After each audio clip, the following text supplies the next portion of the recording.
Alors, le Zohar HaKadosh nous dit en Tikkun Zohar, Tikkun Nun Zayin, pardon, Daf Nun Zayin Amud Bet, que Yom HaKippurim, Kippurim, c'est-à-dire que la fête de le jour de Yom Kippour est comparée à la fête de Purim. C'est-à-dire qu'en fait, Purim, c'est un jour qui est plus grand, plus important du point de vue spirituel que Yom Kippourim. Bon, alors ça paraît étonnant. On sait bien que Yom Kippour, c'est un jour important. On peut dire que vraiment la plupart du peuple d'Israël respecte Yom Kippour. Même les gens qui sont loin de la Torah, eh bien, viennent faire Kippour à la synagogue, alors que Purim, évidemment, c'est moins respecté. Même ceux qui le respectent n'y accordent pas tellement d'importance comme la journée de Kippour. Top. Alors, on va expliquer d'abord quel est le rapport entre Purim et Kippourim. Top. Alors, on sait bien que dans toutes les fêtes, on dit Chetzio Lachem et Chetzio Lachem. La Gemara dit que, en effet, dans les fêtes, on doit se consacrer Chetzio Lachem et Chetzio Lachem. C'est-à-dire que la moitié de la fête, tu dois faire des festivités, Chetzio Lachem, et la moitié de la fête, Chetzio Lachem, c'est quoi? Tu dois consacrer pour ce qui est un travail spirituel. Faire la tfila, étudier la Torah, faire les mitzvot. Chetzio Lachem, Chetzio Lachem. La moitié pour vous, la moitié pour Hachem. Le Gaon Vilna dit à ce sujet, où est-ce qu'on retrouve cette notion-là dans la journée de Yom Kippourim? Le Gaon Vilna dit que Yom Kippourim et Purim, c'est une seule fête. Une seule fête qui se sépare en deux. La moitié, Chetzio Lachem, c'est Purim. La moitié fait des festivités toute la journée, le jour de Purim. Et Chetzio Lachem, et une moitié, c'est consacré pour Hachem, par la tfila, la tchouva, le jeûne.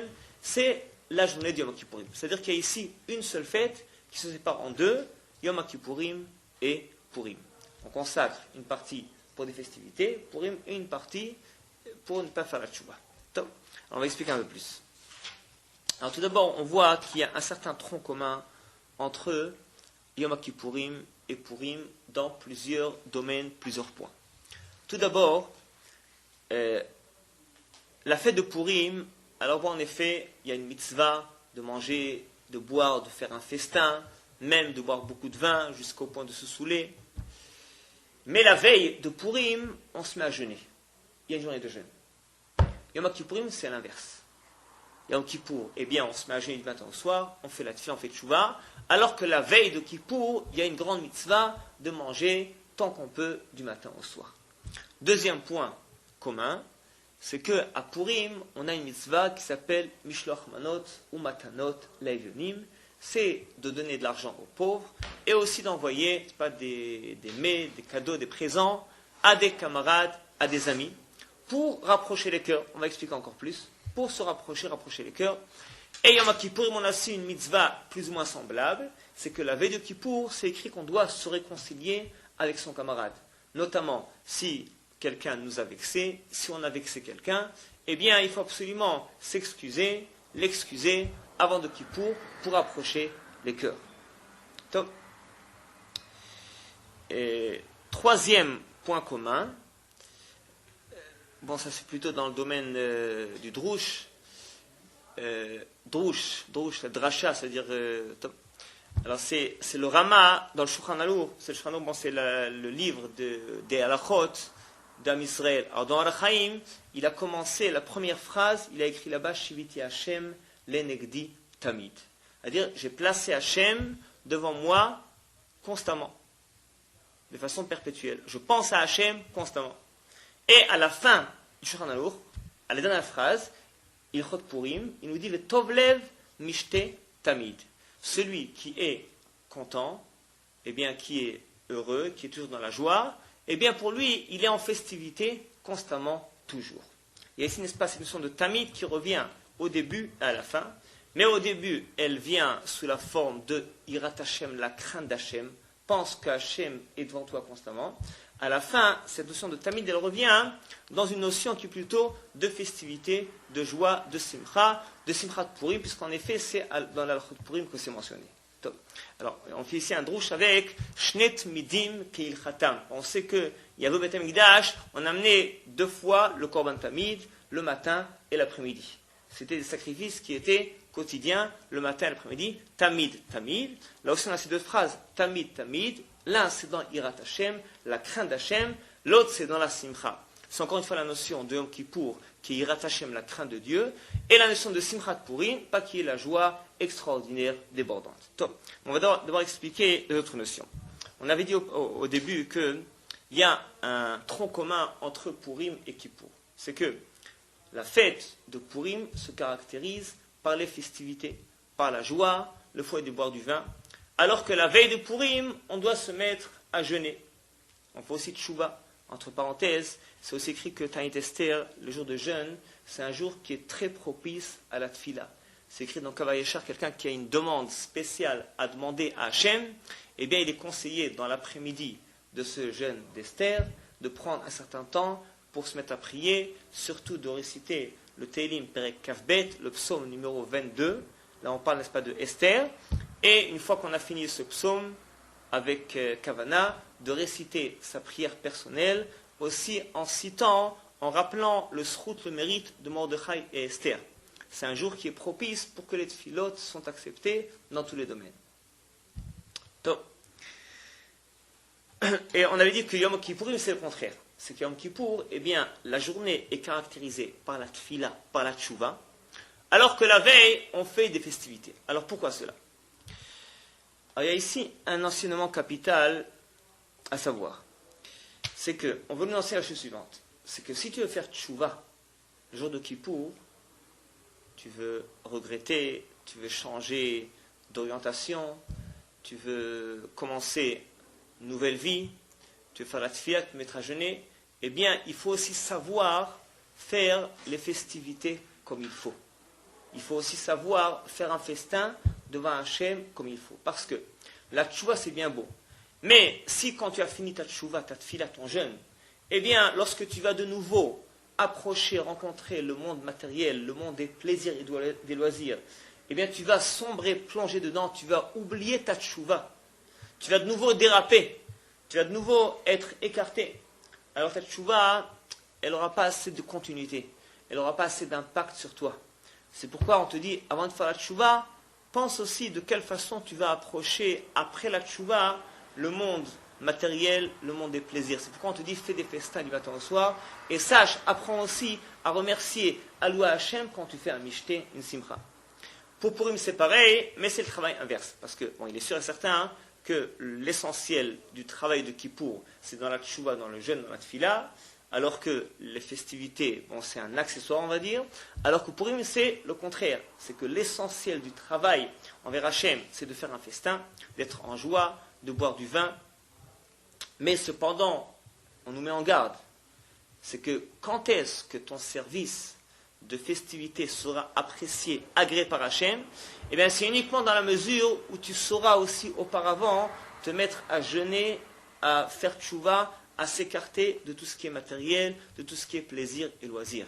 C'est-à-dire, quand est-ce qu'on peut considérer qu'un festin, qu'une joie, eh bien, ça va être une élévation spirituelle, et non pas le fait de s'éclater de façon délibérée, sans rien programmer et prévoir, c'est uniquement lorsque tu sais auparavant te séparer de tout ce qui est matériel, de tout ce qui est plaisir et loisir. Et là, lorsque tu as fait tes preuves, lorsque tu sais t'en écarter, et lorsque tu veux approcher ce monde des festivités, eh bien, ça aura déjà une autre tournure. Donc, c'est-à-dire qu'on a un travail qui est similaire entre Kippour et Purim. Bon, évidemment, c'est un travail qui est inversé, mais les deux sont dans la même orientation. C'est qu'on doit savoir toujours gérer tout ce qui est matériel et ce qui est spirituel ensemble. Et dans ce même ordre d'idée, on veut nous dire aussi que le travail de Kippour, c'est Yirat Hashem, la crainte de Dieu, mais aussi, n'est-ce pas, dans la joie, accompagné aussi de joie, parce que il faut toujours bien faire la part des choses, c'est qu'une tchouva et une crainte d'Hachem qui est accompagnée d'une certaine déprime ou une tristesse, ce n'est pas le service d'Hachem. Ce n'est pas ce que Hachem demande. Et vous savez, c'est très facile de déraper de la tchouva, de la tfila, dans la tristesse, dans la mélancolie. C'est pourquoi on doit toujours mêler aussi la simcha, la joie, même dans le jeûne, même dans la tfila, dans la tchouva.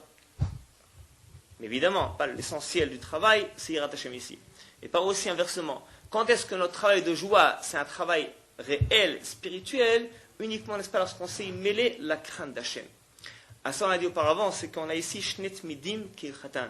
C'est qu'on doit être accompagné toute notre vie. Alors, on fait un travail spécifique, spécial, qui concerne plus Kippour et Purim, mais on doit être accompagné de cette notion, de cette idéologie toute notre année.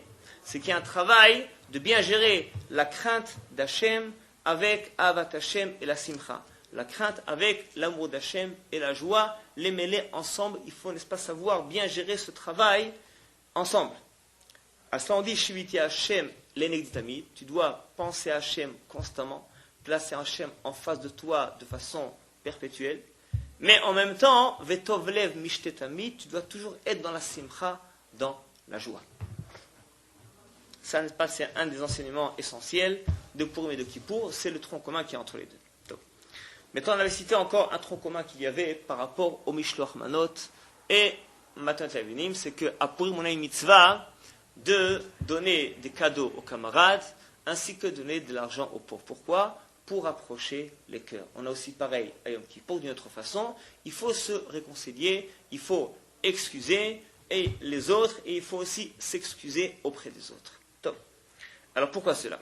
Alors on voit dans la Megillat Esther, Esther, avant d'organiser la tchouva et le jeûne général, eh bien elle dit à Mordechai, l'er kenos et kol hayudim. Elle lui a dit, va rassembler, n'est-ce pas, tous les juifs qui se trouvent dans la ville de Shushan. Il fallait tous les rassembler. Et en effet, ce que Mordechai a fait. Alors, la Gemara raconte qu'il a rassemblé d'une part tous les enfants. 22 000 enfants, il les a réunis, rassemblés, et les a fait étudier la Torah, faire tchouva. Ils se sont mis à jeûner, même c'est écrit, et leur mère leur a amené à boire et à manger. Les enfants ont refusé de manger. Ils voulaient absolument faire une tchouva extraordinaire. Pareil aussi, Mordechai, il a rassemblé aussi les adultes dans une grande synagogue. Et ils ont fait tchouva, ils ont fait des prières extraordinaires. Ensuite, Haman est venu chez les enfants. Il les a attachés avec des chaînes en métal. Tous ces 22 000 enfants. Il a dit que demain, il viendra les tuer tous. Ensuite, lorsqu'il est venu dans la synagogue, le Mordechai, Mordechai a dit à tout le monde, sauvez-vous, il vient me tuer à moi. Ils ont tous dit, on ne te laisse pas, si tu dois mourir, eh bien nous aussi on doit mourir avec toi.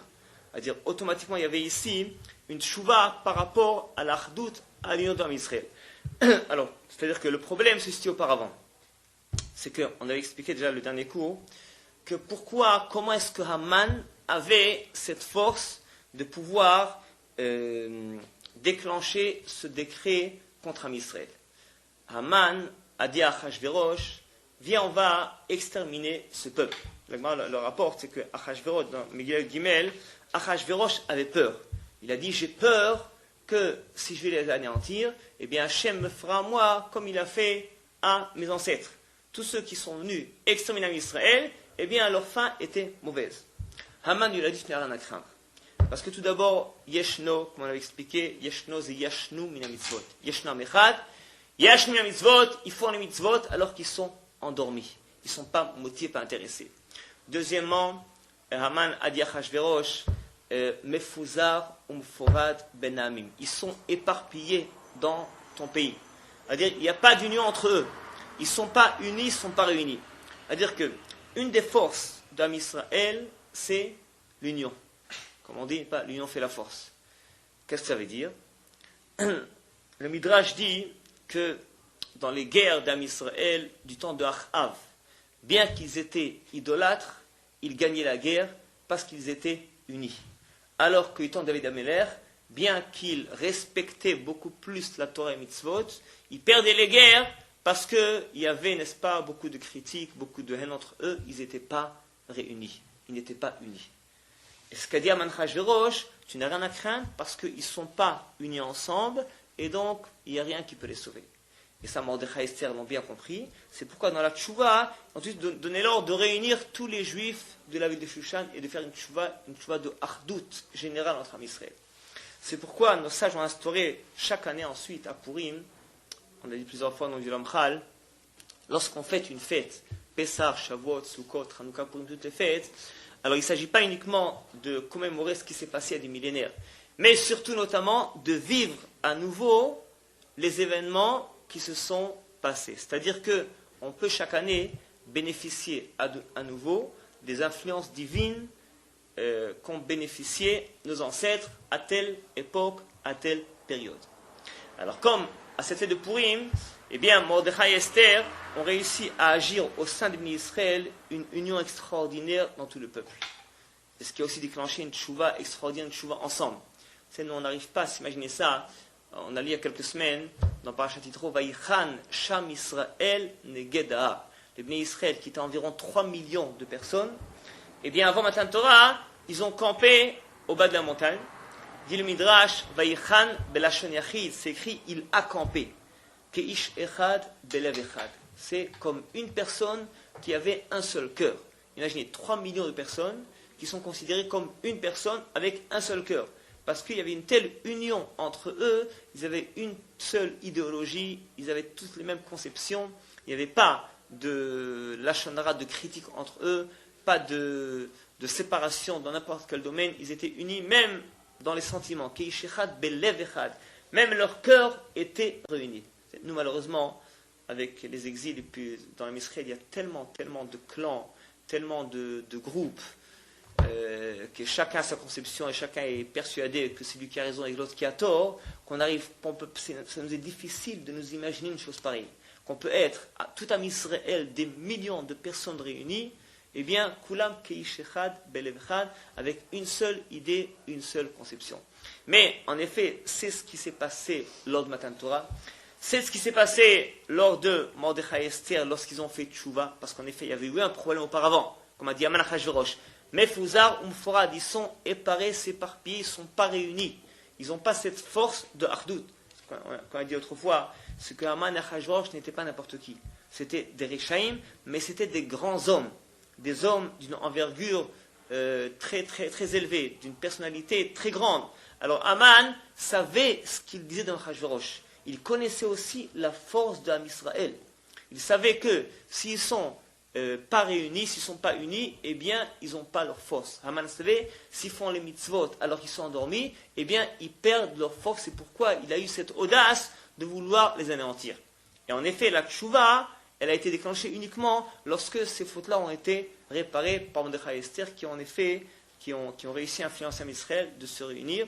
Et c'est pourquoi ensuite, ils ont instauré Mordechai et Esther et les Anshek Agdola. Chaque année, il faut réaliser ce qui s'appelle Mishloach Manot ou Matanot Naivionim. C'est quoi donner de l'argent aux pauvres et aussi envoyer, n'est-ce pas, des cadeaux à des camarades de la famille, etc. Pourquoi ? Parce qu'en effet, ce qui s'est passé lors de la fête de Purim, eh bien, ça se renouvelle encore une fois. C'est-à-dire que cette influence divine que nos ancêtres ont bénéficié, eh bien, ça se renouvelle à nouveau et donc on a la possibilité d'arriver à cette hardoute, à cette union extraordinaire dans Israël. Mais là aussi, pas cependant, c'est-à-dire que pour déclencher cela, il faut aussi faire un geste. Parce que la pensée, l'idéologie, la théorie, c'est bien beau, mais quand on agit, c'est plus facile de le réaliser. C'est plus facile de le ressentir, d'y arriver. C'est pourquoi on doit agir par rapport à Mishloach Manot, ainsi que Matanot Laevionim. Alors on va expliquer le rapport avec Yom Kippourim. Yom Kippourim, on trouve aussi cette union, mais dans une autre dimension, c'est qu'il faut excuser et s'excuser. C'est-à-dire qu'il y a aussi une nécessité pour que Hachem nous pardonne, eh bien, de ne pas avoir de kpeda, de ne pas avoir de rancune envers n'importe qui. Et que quiconque n'ait pas de rancune envers toi. Il faut, n'est-ce pas, qu'il y ait une certaine réconciliation, un certain rapprochement des cœurs entre tout Am Israël. Et je vous rappelle aussi que c'est écrit que si on ne s'est pas réconcilié avec quelqu'un avant Kippour, eh bien, cette faute-là, elle n'est pas réparée par la tchouva. C'est-à-dire que si tu dois t'excuser devant quelqu'un et tu ne l'as pas fait, eh bien que tu as fait tchouva, eh bien, envers Hachem, cette tchouva est insuffisante. Il faut absolument que la personne t'excuse. Sans qu'il t'excuse, Hachem ne pourra pas te pardonner. Bon, je vais citer aussi entre parenthèses que d'après certains avis, si tu t'es pas excusé devant quelqu'un alors qu'il fallait vraiment l'excuser, tu l'as vraiment vexé, tu l'as vraiment insulté, et vraiment tu étais en tort, et il en souffre encore, et donc c'est à toi